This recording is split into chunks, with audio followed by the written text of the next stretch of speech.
O que inspira tanta confiança? Eficiência. A emergência do Real Hospital Português acaba de ser totalmente transformada. Diferente de outros modelos, desde a sua chegada, o paciente é direcionado para o quarto, onde será feito todo o atendimento. Muito mais conforto, tecnologia e conveniência. É um novo conceito, mas podemos chamar de eficiência. Nova emergência do Real Hospital Português. Cuidado que inspira confiança.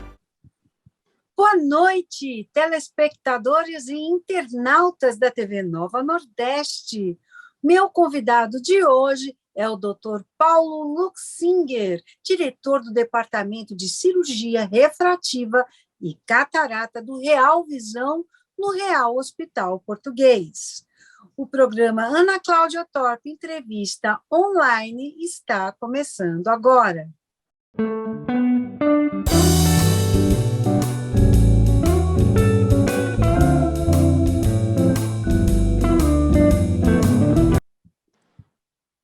Sabemos que a área que mais avança na medicina é a oftalmologia. Para falarmos sobre esses assuntos, convidamos o especialista Dr. Paulo Luxinger.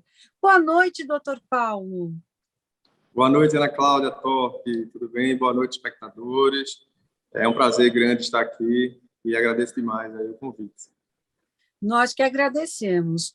Doutor, a primeira pergunta: o que é cirurgia refrativa?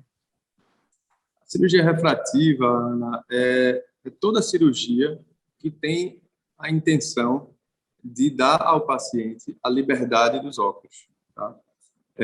Às vezes se confunde, a gente considera, os pacientes têm a falsa ideia de que a cirurgia refrativa é apenas aquela cirurgia laser que se faz, que é super realizada hoje em dia. E não é só por aí, tá? Existem várias formas de se realizar essa cirurgia e com essa finalidade, né, esse objetivo comum de deixar o paciente livre dos óculos. E como é essa cirurgia de correção de grau a laser? Pronto. Para uma determinada faixa de pacientes, né, isso vai ser amplamente avaliado e cuidadosamente avaliado no consultório, por isso que é tão importante uma consulta com um especialista. Essa determinada faixa, ela tem uma indicação maior para esse tipo de cirurgia, cirurgia refrativa com excimer laser, tá? Então, geralmente é um paciente abaixo de 55 anos de idade, entre 21, né, tem que ter uma idade mínima, até uma idade de 55 anos, e quando os exames pré-operatórios, existem uma série de exames pré-operatórios que são obrigatórios para saber se o paciente tem a possibilidade de ser submetido à cirurgia de maneira segura ou não, tá? Então, caso esteja tudo ok com o paciente, o pré-operatório ok, o exame ok, não tenha nada na história clínica daquele paciente que contraindique a cirurgia, a gente indica essa cirurgia do excimer laser, que, por sinal, é uma cirurgia super rápida, super para o paciente, né, acaba sendo muito tranquilo, porque ele faz a cirurgia dura por volta de 5 a 10 minutos, depois ele vai para casa, não tem internamento, então uma cirurgia praticamente ambulatorial na sala cirúrgica do laser. Tá? Então, essa é a primeira das modalidades da cirurgia refrativa que a gente está abordando aqui. Agora, sabemos que todo mundo vai ter catarata um dia, inevitável, né? Todo mundo vai passar por isso. E no caso da cirurgia de catarata para correção de grau, como é que funciona? Excelente pergunta. Eu costumo dizer no consultório aos pacientes que catarata é como cabelo branco. Então, assim, todo mundo vai ter um dia. Essa é a forma de catarata mais comum, né? Que é a catarata senil, ou a catarata que vem com a idade. Mas existem também as outras formas de catarata. Existe catarata congênita no nascimento. Existe catarata adquirida com a secundária a algum trauma ou secundária a alguma inflamação dentro do olho, que são as uveites. Então, existe uma infinidade de causas para gerar a catarata, mas a mais comum, a que todo mundo um dia com certeza vai ter, vai ser a catarata senil. Tá? E essa cirurgia de catarata hoje, né, com todo o avanço tecnológico que a gente tem na cirurgia e também na lente que a gente coloca dentro do olho, né, para substituir a lente que agora está doente, ou seja, o cristalino que a gente nasceu com ele nada mais é do que uma lente. E essa lente, ela adoece, ela fica mais opaca, ela começa a não permitir a entrada da luz. Então, é quando a gente chama o cristalino de catarata. E chega nesse momento onde a gente precisa substituí-lo. Então, o avanço tecnológico nessas lentes, permitindo aí, né, o cálculo prévio antes da cirurgia de como o paciente quer ficar no pós-operatório, é exatamente uma outra oportunidade que tem da gente conseguir dar a liberdade dos óculos ao paciente. Então, existem lentes hoje que melhoram o grau para longe, para perto, dão essa liberdade e essa, digamos assim, acho que a palavra é liberdade mesmo para o paciente ficar. Agora, doutor Paulo, tranquilo. quais são esses tipos de lentes hoje disponíveis no mercado? Pronto, então, complementando aí a pergunta inicial, as lentes hoje, é isso que a gente vinha falando, né, que elas são super avançadas tecnologicamente e hoje todo dia, tem uma novidade aqui em relação às lentes. Então, hoje existem as lentes trifocais que faz com que o paciente no pós-operatório consiga enxergar para longe, intermediário e perto. Existem as lentes de foco estendido, que também é uma espécie de lente que melhora a visão para longe e também ajuda na visão de perto. Essas, inclusive, são mais novas, porque essas lentes que são trifocais, que permitem essa visão em todas as distâncias, a visão para longe, para quem dirige muito à noite, gera, às vezes, uns reflexos, porque essas lentes têm uns anéis difrativos, e esses anéis acabam gerando à noite um reflexozinho que é indesejável. Obviamente, se você colocar na balança os prós e contras, você não vai deixar de colocar uma lente dessa por conta desses reflexos, porque a quantidade de vantagem que você ganha, a liberdade que você ganha, ainda é superior. Mas essas lentes novas, que a gente chama de foco estendido, elas têm esse objetivo de dar uma visão para longe bem satisfatória, também uma visão de perto, mas aí mais intermediária do que de perto, também satisfatória, e elas têm a vantagem de não dar esses reflexos que a gente chama de halos noturnos ou glare. Além disso, tem as lentes tóricas, quando o paciente tem astigmatismo, além do grau de miopia ou de hipermetropia ou de vista cansada, tem pacientes que têm astigmatismo associado também. E até para isso, hoje, tem como resolver. Então, para todo tipo de grau, existe uma lente que é indicada para cada paciente. Então, essa indicação ela é muito personalizada hoje. Então, cada paciente vai ter sua lente, vamos dizer assim, a sua lente top, a lente apropriada, as possibilidades. Né? Exatamente, as lentes apropriadas, essa é a palavra. Doutor, também sabemos que a presbiopia, né, que a gente brinca que é o afastamento do braço, tem uma hora que o braço não alcança mais, chega para todo mundo também depois dos 40 anos. Né? E aí entra a questão dos óculos multifocais, né, das lentes multifocais, que é uma grande dificuldade hoje para a maioria das pessoas. Isso ocorre também com essas lentes? Imagino que você esteja perguntando sobre a acomodação, ou seja, a adaptação a essas lentes multifocais. Exato. Quem nunca usou e vai usar pela primeira vez, realmente tem essa dificuldade na adaptação, essa tontura, às vezes vai subir uma escada e tem essa dificuldade, então a gente sabe disso. No caso da cirurgia da catarata, onde a gente introduz uma lente dentro do olho, essas lentes multifocais ou trifocais, elas não passam por esse período de adaptação. Então, adaptação talvez aí mais em relação aos reflexos que eu havia falado antes, que isso é uma coisa que com o tempo, não é que você vai deixar de ver aqueles reflexos, mas você vai cada vez mais se habituando e eles vão te incomodar cada vez menos. Então, daqui a pouco você nem liga para eles, entendeu? Então, acho que é bem por aí. Doutor Paulo, e para quem tem assim um alto grau de miopia e teve essa indicação da cirurgia, existe alguma alternativa? Isso vai depender da faixa etária, da escolha no consultório do paciente. Claro, cada paciente é analisado individualmente, personalizadamente. Mas existem casos assim onde a miopia ela é extremamente alta e digamos que o paciente tem 30 anos, é um paciente jovem. Eu ainda não vou conseguir mexer na catarata dele, ou seja, ele não tem acima de 55 ou 60 anos para que a gente consiga resolver o problema através da abordagem da cirurgia de catarata. Então, para esses casos, onde não há indicação com laser, que é aquele procedimento que a gente comentou no início, porque os exames não permitiram, ou porque ele não tinha espessura da córnea suficiente, ou qualquer outro motivo que contraindicou a cirurgia, a gente sempre tem uma alternativa. E a alternativa que fica para esses pacientes é o implante de uma lente intraocular dentro do olho, tá? Que a gente chama de lente fásica ou lente de câmara anterior, uma lente que geralmente ela fica à frente do cristalino natural da pessoa, né? Ou imediatamente à frente, por trás da íris, ou à frente da íris. Então, são opções que a gente tem hoje e que o paciente, quando no futuro for fazer a cirurgia de catarata, ele vai fazer o explante dessa lente e implantar a lente de catarata normalmente, como todos os outros pacientes. Doutor Paulo, quais as complicações que podem existir nesse tipo de cirurgia? É um procedimento seguro? Excelente pergunta.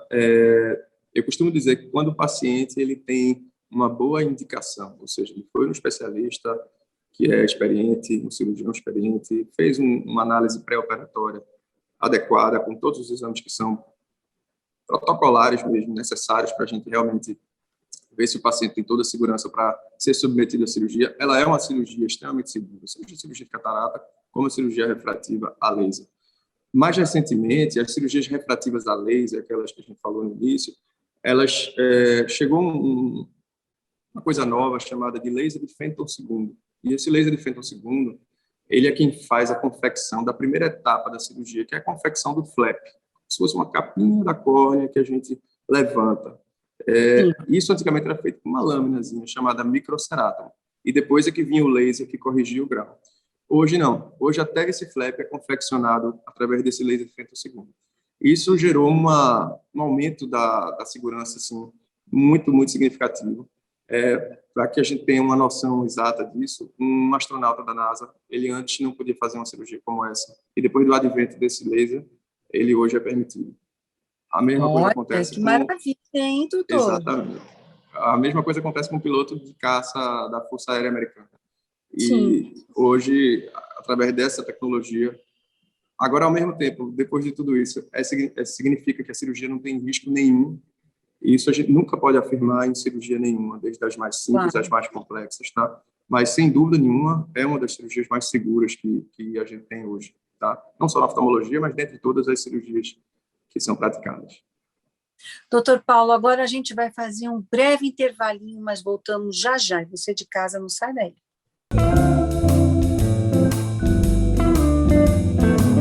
O que inspira tanta confiança? Eficiência. A emergência do Real Hospital Português acaba de ser totalmente transformada. Diferente de outros modelos, desde a sua chegada, o paciente é direcionado para o quarto, onde será feito todo o atendimento. Muito mais conforto, tecnologia e conveniência. É um novo conceito, mas podemos chamar de eficiência. Nova emergência do Real Hospital Português. Cuidado que inspira confiança.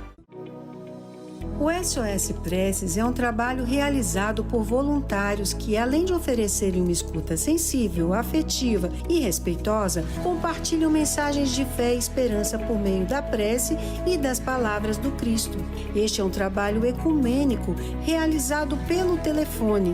Ligue SOS Preces, DDD 31 33 34 9700.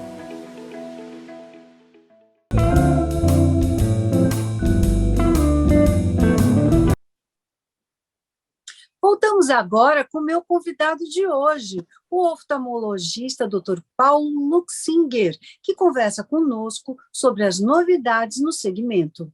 Doutor, quais os principais benefícios da cirurgia refrativa? Olha, eu acho que o benefício principal, acho que a gente consegue resumir tudo isso em liberdade, né? O paciente que não fez ainda a cirurgia ou que depende de óculos para tudo. Doutor, sua imagem. Exato, desculpa, eu acabei de Vamos retomar então, tá? Vamos sim. Você conta até 3 mentalmente e já inicia a sua resposta. Ah, tá. Então, perfeito. Desculpa, repete só a pergunta. Eu vou repetir, tá? Ah, tá. Quais os principais benefícios da cirurgia refrativa? Ok, Ana. Eu acho que a gente pode resumir o principal benefício com uma palavra: liberdade, né?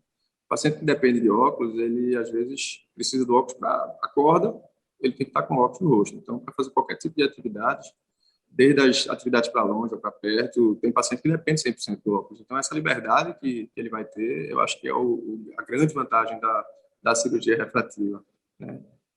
A gente só precisa ter em mente assim, que, dependendo da cirurgia refrativa, por exemplo, a gente faz uma cirurgia aos 25 anos de idade. Então, a gente tinha uma miopia, um exemplo. Então, o paciente nunca viu bem de longe. Então, depois da cirurgia, ele passou a enxergar tudo de longe. E ele vai ver bem de perto, porque ele tem 25 anos. Mas ele vai chegar aos 40, como qualquer pessoa. Então, aos 42, 43, a visão para perto dele vai começar a falhar um pouco. E chegando lá, nesse momento, tem sempre algo que a gente possa fazer para tentar manter essa liberdade. Mas ele pode fazer, tipo, uma segunda cirurgia ou ele vai ter que usar o óculos? Existe, sim, a possibilidade de uma segunda cirurgia. Se ele, por exemplo, tiver feito uma cirurgia refrativa mais cedo e precisar de um retratamento, ou porque passou dos 40 anos, ou por qualquer outro motivo, a gente vai fazer uma nova avaliação através de novos exames, e, se for permitido, tranquilo, para que ele possa fazer a cirurgia.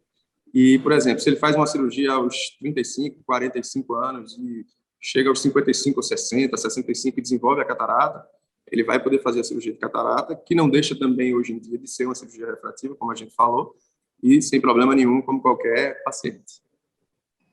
Doutor, é preciso que o grau ele esteja estável.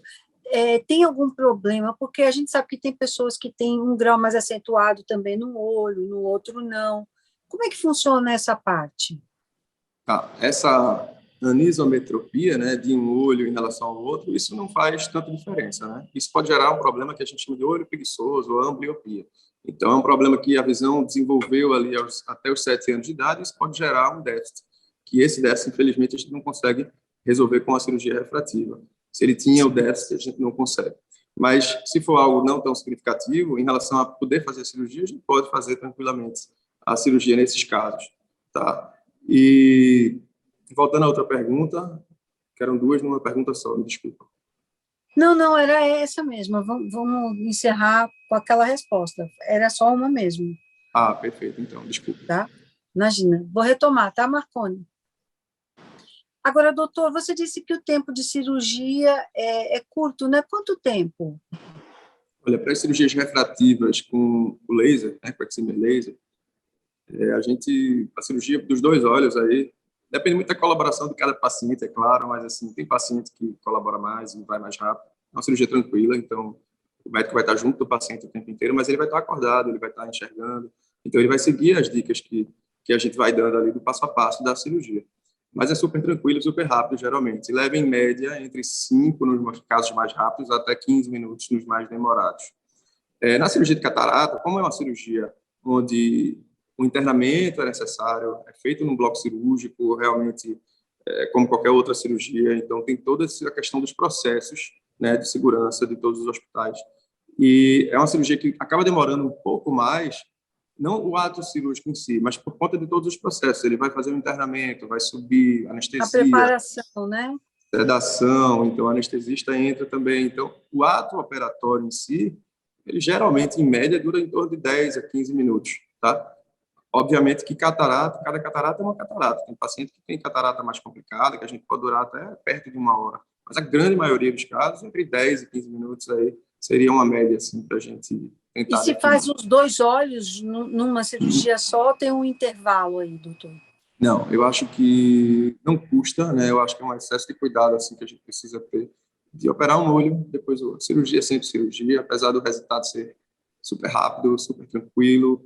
E a gente, geralmente, uma semana entre um olho e outro é mais do que suficiente, é super rápido. Até 2, 3 dias depois não teria problema. A gente só pede para evitar fazer no mesmo dia, que seria mais prático para o paciente, resolve tudo no mesmo dia, vai embora para casa, já está tranquilo, porque cuidado extra, né, que a gente tem, né? Mas obviamente, seguro, né, doutor? Seguro, risco mínimo de infecção, de qualquer coisa que tenha, a gente ali está controlado, né? Um olho depois do outro, eu acho que não custa esse cuidado a mais com a segurança do paciente. Claro. E quem tem miopia e astigmatismo, vai poder fazer essa cirurgia? Como eu te falei, todos os graus, independente de ser miopia, astigmatismo, hipermetropia ou presbiopia, que é a vista cansada. Para tudo hoje tem solução, né? Tem alguma tecnologia que vai ser mais indicada ou menos indicada para os pacientes que a gente vai analisar, como eu te falei, personalizadamente. Tem algo, doutor, que seja limitador para a cirurgia refrativa, de, sei lá, idade, gestação, ou hipertensão, diabetes? Existe doenças do olho, como, por exemplo, ceratocone, tá? Uma doença que hoje a gente tem até um mês dedicado ao ceratocone, né, para prevenção. Não é nem prevenção, porque às vezes o paciente tem a predisposição de desenvolver o ceratocone. Mas existe uma coisa que é ligada ao ceratocone, que praticamente todo paciente com ceratocone, ele tem uma história muito de alergia e a tendência de coçar muito ou esfregar muito os olhos. Então, mas essa doença é facilmente identificada através dos exames pré-operatórios. E nesses pacientes a gente contraindica a cirurgia. Por exemplo, paciente diabético que tem alteração na retina, que a gente chama de retinopatia diabética, sangramentos, exudatos, casos onde são muito avançados. A gente não deve indicar lentes trifocais ou lentes que são... A pessoa às vezes quer se livrar de óculos para longe, para perto, mas existem fatores limitadores que a gente tem que ter certos cuidados, porque em vez de estar ajudando, a gente vai estar atrapalhando o paciente. Então, respondendo a tua pergunta, e aí voltando um pouquinho mais para a catarata agora, não é sempre a lente mais tecnológica ou mais cara, ou como queira chamar, que é a melhor para cada paciente. Cada paciente tem que ser analisado individualmente. Eu acho que isso aí é a dica mais importante. Agora, doutor, eu quero saber sobre a saúde dos olhos. Quais são os cuidados gerais que as pessoas devem ter? Mas não responde agora, não. A gente faz um breve intervalinho e volta já já com o doutor Paulo Luxinger e essa resposta.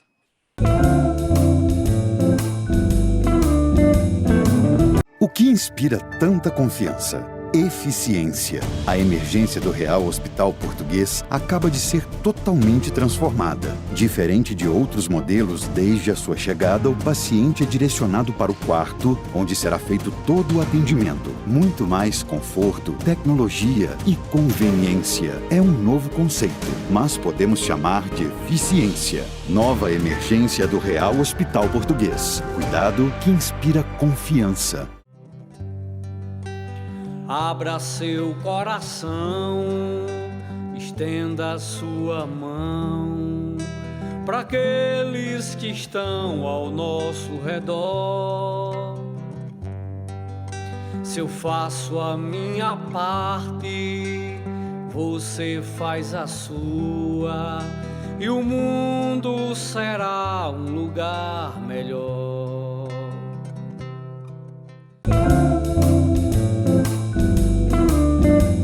Voltamos agora com o doutor Paulo Luxinger. Doutor Paulo, fiz uma pergunta antes do nosso intervalo. Quais são os cuidados gerais que as pessoas devem tomar com os seus olhos, com a sua visão? Excelente pergunta. E eu acho que a principal delas, né, é que tem que alguma coisa ficar na cabeça do telespectador, é que a consulta de rotina é o fundamental, que você procure o especialista, o oftalmologista, uma vez ao ano, independente. Na fase da infância, a gente comentou aqui no começo que é uma fase de desenvolvimento da visão, então é super importante que a visão está se desenvolvendo até os 7 anos, mais ou menos. Então, existem patologias que podem ser diagnosticadas a tempo de não causar o dano, vamos dizer assim, que fica para o resto da vida do paciente. E em relação a toda a fase da vida, na verdade. Então, pacientes, às vezes, que enxergam bem, que nunca tiveram necessidade de óculos, pelo menos acham que enxergam bem, eles acham que talvez não precise de uma consulta. Então, doenças como glaucoma, que são doenças silenciosas, né? Hipertensão, né, arterial, que também repercute lá no olho através da retinopatia hipertensiva, a diabetes, que repercute no olho através da retinopatia diabética. Então, são todas doenças que podem inicialmente serem silenciosas e que, quando causam dano, já fica muito mais complicado da gente tratar, né? Tem tratamento, tem controle para todas elas, mas, assim, a gente prefere prevenir que Claro. surja o problema. Doutor Paulo, como é que as pessoas podem encontrá-lo, falar com você? O telefone do Real Visão, ele funciona tanto para marcação por ligação e também para o WhatsApp. E é só ligar no telefone, o 3416-1630, e será um prazer atender a todos. Inclusive, aguardo sua visita lá, Ana. Oh, com prazer, doutor. Olha, eu quero agradecer a sua entrevista, muito contente com essas novidades todas que você trouxe para todos nós e quero parabenizá-los pelo trabalho que vai ser realizado desde já. Muito grata, doutor. Eu que agradeço e assim, foi um prazer enorme estar aqui. É isso aí, gente. Vamos ficando por aqui, mas você já sabe, no próximo sábado você tem um encontro marcado comigo aqui, na TV Nova Nordeste. Até lá! Beijo!